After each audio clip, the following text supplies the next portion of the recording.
Ready 5 second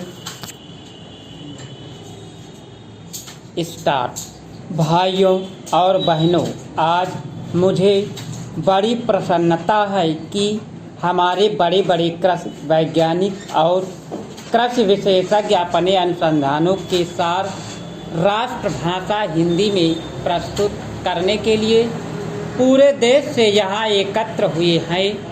मैं तो हमेशा ही कहता रहा हूँ कि किसानों तक नई जानकारी उनकी ही भाषा में पहुँचाई जा सकती है। आपने अच्छा किया कि श्री गणेश राष्ट्रभाषा हिंदी से किया। मैं तो चाहूँगा कि सभी भारतीय भाषाओं में राष्ट्रीय कृषि सम्मेलन आयोजित किए जाएं, ताकि सभी क्षेत्रों के किसानों को पता चले कि उनके लिए इस देश के कृषि वैज्ञानिक कितनी मेहनत से नई नई किस्में और तकनीकें निकाल रहे हैं। अब से 3 दिन बाद हम नए वर्ष में प्रवेश करेंगे। मुझे बताया गया कि सन 1995 के वर्ष को यूनेस्को ने सहनशीलता का वर्ष घोषित किया हुआ था। शायद भारत में इसके बारे में ज़्यादा चहल पहल या चर्चा नहीं हुई, क्योंकि भारत देश और भारतीय लोग तो है ही सहनशील। इसमें भी सबसे ज़्यादा सहनशील है किसान।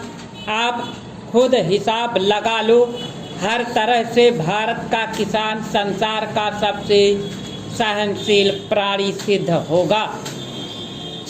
आजकल जाड़ा जोरों से पड़ना शुरू हो गया है, फिर भी उत्तर भारत का किसान शीतलहर की परवाह किए बिना आधी रात को उठकर अपने गेहूं के खेत में पानी लगा रहा है, क्योंकि बिजली कुछ घंटों के लिए आती है। किसान ठंड सहकर फसल उगाएगा और फसल पकते पकते गर्मियां शुरू हो जाएंगी, तो जेठ की तपती धूप में वह खेतों में कटाई व मड़ाई का काम करेगा। यह जाड़ा पाला सहना और कड़ी गर्मी में पसीने से लथपथ होकर काम करते रहना, इतनी सहनशीलता बस किसान के बूते की ही है। फिर हिंदी बोलने वाला तो और भी ज़्यादा सहनशील है, हर हाल में जी रहा है। गेहूं चावल विदेशों से किस भाव बिकता है और हम उसे क्या भाव देते हैं, हर चीज़ के दाम आसमान पर पहुंच गए हैं। महंगाई इतनी बढ़ गई है, मगर किसान की मेहनत का पूरा मुआवजा देने में हम 10 बहाने बनाते हैं। और किसान है कि बर्दाश्त कर रहा है। बिजली महंगी हो गई है, डीजल महंगा हो गया, संकर बीज महंगा मिलता है, रासायनिक खादें महंगी मिलती है, मगर दालों के भाव चढ़ गए तो चिल्लपो शुरू हो जाती है। मेहनत करता है किसान और उसकी मेहनत पर फलते फूलते हैं बिचौलिए। मंडी के दलाल, आलू के चिप्स बनाने वाले व्यापारी, उसकी फसलों का तेल निकालने वाले व्यवसायी, ये सारी बातें सहते हैं हमारे किसान भाई।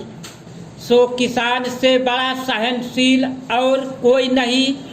कोई आता है तो खराब किस्म का बीज बेच जाता है, तो दूसरा जिप्सम के नाम पर मिट्टी बेच जाता है।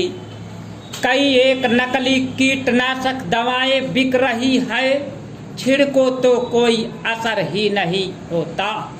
किसान बेचारा सब कुछ सह रहा है।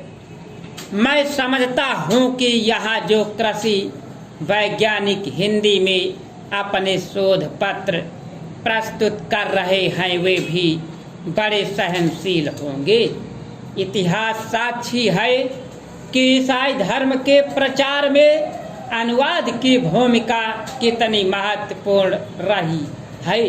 ईसाई धर्म के विश्वव्यापी प्रचार के लिए बाइबिल के अनुवाद की व्यापक योजना बनाई गई। स्टॉप।